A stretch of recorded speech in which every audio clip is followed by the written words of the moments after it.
इस वीडियो में हम दो नंबर के बीच में एक रैशनल नंबर और एक इरेशनल नंबर निकालना देखेंगे।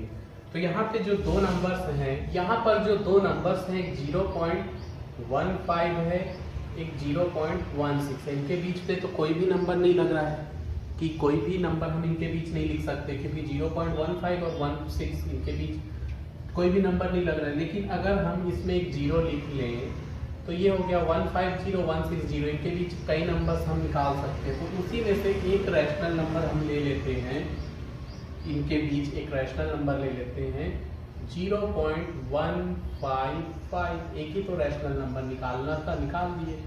एक इरेशनल नंबर निकालना है, तो एक इरेशनल नंबर निकालना है तो 0.155, फिर 1555, 1555 ठीक, एक इरेशनल नंबर निकाल दिए।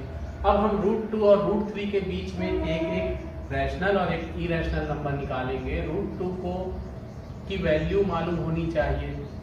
यहाँ पर √2 और √3 की वैल्यू डेसिमल फॉर्म में हमको मालूम होनी चाहिए। तो √2 की वैल्यू होती है 1.414 और √3 की वैल्यू होती है 1.732 तो इनके बीच एक रैशनल नंबर 1.5 है, और निकालना चाहो तो 1.6 ले लो। ठीक, ये टर्मिनेटिंग है, इसको नॉन टर्मिनेटिंग चेंज करना तो 6 ऐसे लगा दो।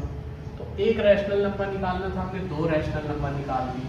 एक इरेशनल नंबर निकालना है तो 1.50 500 500 एक और निकालना है 1.60 600 600।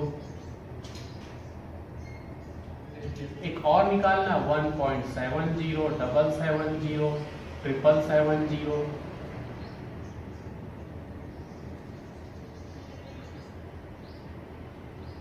तो आसानी से हम एक रैशनल नंबर और एक इरेशनल नंबर निकाल सकते हैं।